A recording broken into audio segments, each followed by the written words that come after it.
Coming up, we're talking a wild sprint car night at Bridgeport, plus what's ahead tonight for the AllStars and for late model fans. Let's do this.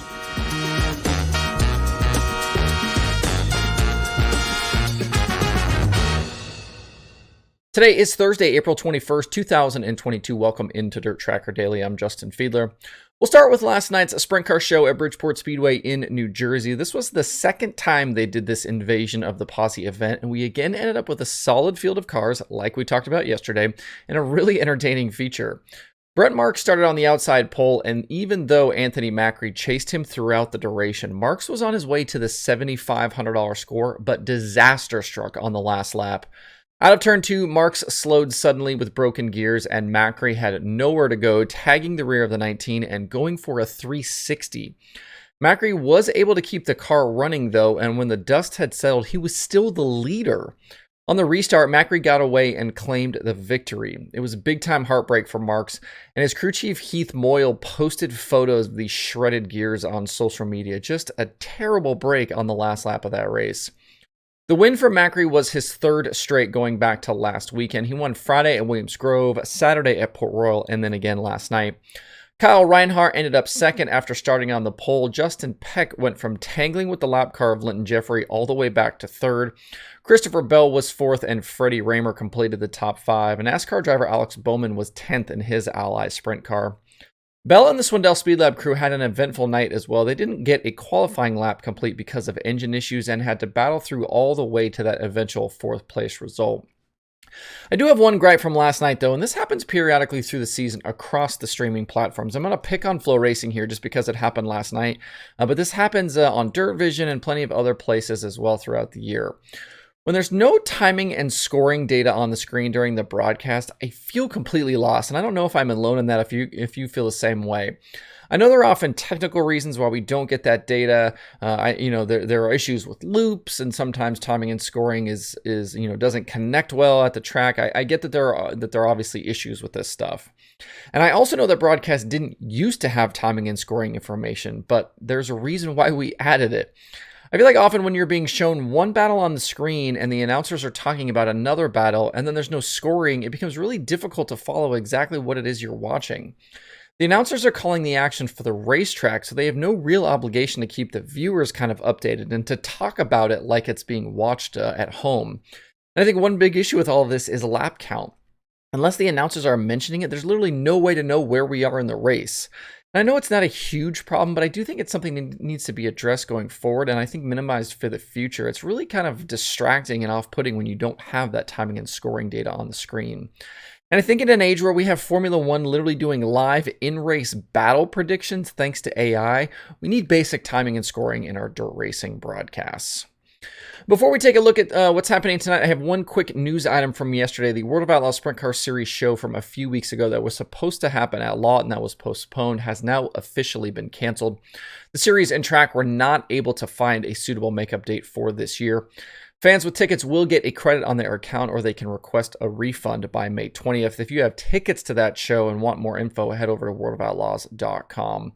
When it comes to this type of stuff, the cancellations, the postponements, and we talked about it yesterday with the tire stuff, I try to do what I can to help keep people updated about what is actually happening with events. And when there's credits or refunds on the line, I think it's important to try to at least help spread that message where possible.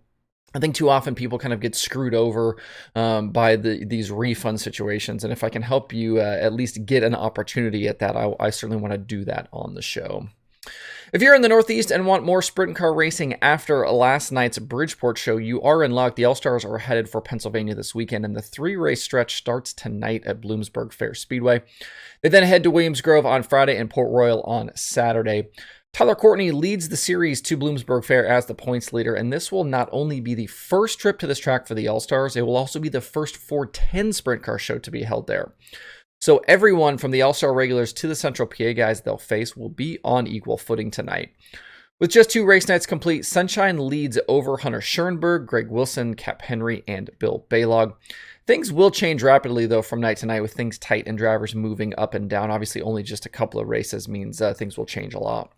I think the 2 All-Star guys to watch tonight are definitely Courtney and Justin Peck. Bloomsburg is a 3/8 mile track, and Courtney led the series in average finish on those tracks a year ago, and Peck had the most 3/8 wins with 3. Peck was fast last night at Bridgeport like we talked about, and maybe would have had a shot late at the lead had it not been for that incident. As for the posse, we won't get Danny Dietrich tonight. He already tweeted that he won't be there, and I'm unsure of Anthony Macri's plans. If he's going to be there, I think he could definitely be one to watch on that side as well. Dominic Scelzi will be in attendance in a posse car, the Premier 21, and then we'll just have to see kind of who else shows up. Briggs Danner raced his way to a top 10 last night at Bridgeport, and he's continuing through the weekend with the wing on, so he'll be at Bloomsburg tonight as well. Been really impressed by Briggs. I definitely think he's one of those young guys out there that should get talked about more, but definitely somebody we should keep an eye on as well. The DirtTracker.com analytics prediction formula likes sunshine tonight, so no shock there. And I'm going to roll with Peck. He was in the mix last week, was fast last night, and I think he's been good in Pennsylvania here in the past. If you want to watch live, the entire All-Star schedule is live over on Flow. As for you late model fans, you have a few choices tonight. The XR Super Series late models are back in action this week, and they're down in Florida at Alltech Raceway. Tonight isn't a race night, but cars will be on track for practice sessions. Friday, they will race for $25,000 to win, and Saturday is $50,000 to win. The field will be stacked for both nights and will include Kyle Larson, Dale McDowell, Kyle Bronson, Jimmy Owens, Tim McCready, Bobby Pierce, Jonathan Davenport, Brandon Overton, and plenty of other guys. Grandstands open tonight at 5 p.m. Eastern with cars on track around 7. They haven't released a complete schedule for today, but Street Stocks and Hornets are also joining the late models this weekend. If you aren't near Lake City, Florida, you can watch live on XR+. We'll obviously talk about this again on the show tomorrow. We should have a better idea of who all is going to be there. Maybe we can talk about the practice as well. And in North Carolina, the 2022 Spring National schedule continues tonight at Ray Cook's Tri-County Racetrack before moving to Crossville on Friday and Clarksville on Saturday. Tonight and tomorrow are about $4,000 to win. They're actually like $4,053 to win. And Saturday is $10,000 to win. With 4 races complete, Clay Knight leads Carson Ferguson and Jensen Ford in the series point standings. So far, Brandon Overton has 2 of the 4 wins, with Chris Madden and Shane Clanton the other 2 victors. David Payne is the most recent Spring Nationals winner at Tri-County. If you aren't aware of the Spring Nationals, it's kind of a sort of a 12-race mini-series that runs in March, April, and May, kind of around the South. Dale McDowell has actually won the championship the previous 2 seasons. These races are live on Flow if you cannot be at the racetrack. A couple of quick housekeeping notes before we shut it down. If you want to support what I'm doing here, make sure you're subscribed wherever you consume the show, either on YouTube or your favorite podcast platform, or both. That will make sure you don't miss any future episodes. If you're a podcast listener, you can find it on Apple Podcasts, Spotify, Stitcher, wherever you get podcasts, Amazon, Google. And you can grab a Dirt Tracker decal for $3. That includes postage over at dirttracker.com/decal. And if you're a stat nerd like me and you want to go beyond the free stuff that is available at dirttracker.com/analytics, grab a Dirt Tracker Plus membership. $4.99 a month or $4.99 a month or $49.99 a year gets you access to kind of even more stats and analysis from your favorite dirt racing series. If you do the year, the $49.99 basically means you get 2 months free. New races are added all the time, and I recently started tracking the ASCS National Tour, so your membership will just keep getting better and better. I do appreciate everyone that tunes in regularly and comments. You guys are why I do this every day, so thank you.